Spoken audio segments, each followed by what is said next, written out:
One last piece of business before we officially move on to week 14. Everybody's done playing. You know what time of the week it is. It's time to look at the power rankings. It's time to make sense of this muddy league. And I got to tell you, I look forward to it less every week because the lesson learned is the top, sure. The bottom, sure. It's all starting to make sense. In the middle, I don't know. We got upward of a dozen teams that all look about the same. Please, yeah, pull back the curtain, pull back the camera to reveal the big power ranking board. And it's just a free for all. I would say between about number 8 and number 20. Sure. Yeah. So we'll do our best to make sense of the whole thing. Not going to bother with the dregs of the league. They stay about the same. I move some pieces around every week depending on who looks the least sad. But let's start right there on the outskirts of relevancy. A team that I actually dropped after a win, the Los Angeles Chargers, down 2 spots this week after beating New England to improve to 5-7.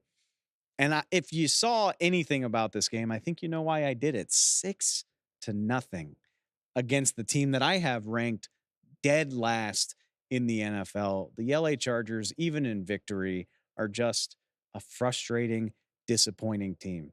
And I know it was a driving rainstorm. Miss me with that. The 49ers and the Eagles played in the same weather. The Dolphins and Commanders played in the same weather. Even Arizona and Pittsburgh played a more entertaining game in bad weather than 6-0.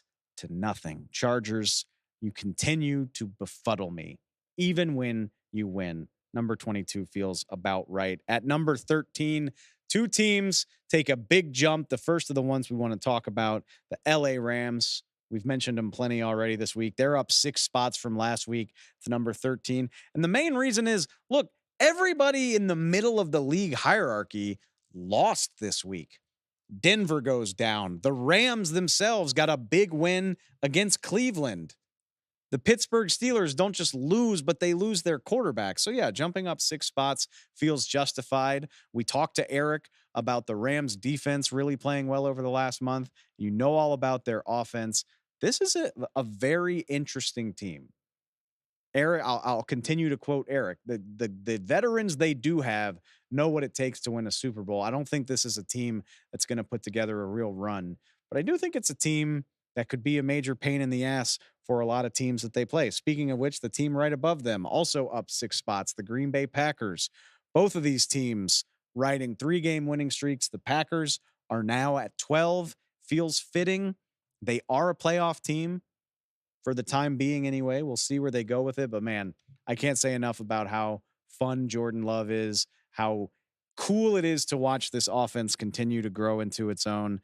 And the Packers don't have an overly difficult looking schedule. We already mentioned they got the Giants this week. Panthers are still on the schedule. Another Bears game. I know you clearly, as Jake Browning reminds us, you can't just assign wins and losses ahead of time, despite what the college football playoff committee might want to tell us. But I like the Packers odds at continuing this run. I'm sure they're not going to win out, but I think the Packers finish with a winning record. I think they've got a great shot to be in the playoff field when it's all said and done. Moving on, number 8, up 1 from last week. I've got the Houston Texans.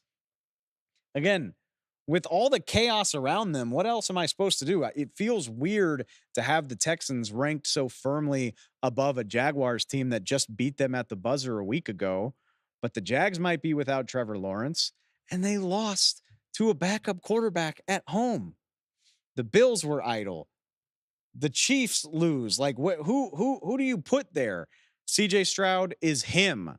CJ Stroud's going to win Offensive Rookie of the Year. The Texans defense flexes its muscle against Denver on Sunday. Will Anderson looking like he could be a late addition to the Defensive Rookie of the Year conversation. It seems weird to have this young upstart team that's not leading their division so firmly in the top 10 based on everything that's happening around them. I think it's justified right now. Just mentioned the Chiefs. They fall down 3 spots. The Chiefs at 7 are the last of the teams that I truly and deeply believe in.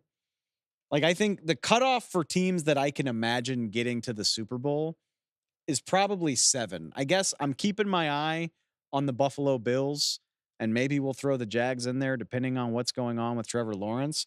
But right there at 7, I think is the cutoff of teams that you firmly believe in. Starting to get worried, not worried, but starting to get there with Kansas City. They haven't won consecutive games since before Halloween, just trading wins and losses. Every time it looks like they're taking a step forward, they fall back. Mistakes, bad chemistry, bad plays at the wrong time. Just even with the officiating controversies at Lambeau Field on Sunday night, they were outplayed by an upstart Packer team, the reigning champs. We're not writing the Chiefs off. I don't believe in doing that as long as number 15 plays for them. Starting to get concerned, though. Would like to see some growth in the right direction that they can maintain over multiple weeks. It just hasn't happened yet. All the way up at number 1, I said this was going to happen. I didn't see a complete blowout coming, but I knew if the 49ers went to Lincoln Financial Field and beat the Eagles, they would move up 2 spots and be the number 1 team in the league. That's exactly what they do. They leapfrog the idle Ravens. I don't know how much I need to say about this. They smacked the Eagles around for 3 quarters after a slow start, 450 yards, shut down the Eagles offense, scored touchdowns on 6 straight drives. They've now beaten the 2 best teams in the NFC other than them by a combined score of 84-29. Throw in the 34-3 beatdown of Jacksonville. I said all this already. They're the most talented team in the league. They got the best resume in the league. I got nothing else to say other than I would love to see the team that has the blueprint to beat a fully healthy 49ers team in a big spot. I guess what I'm saying is I'll believe it when I see it.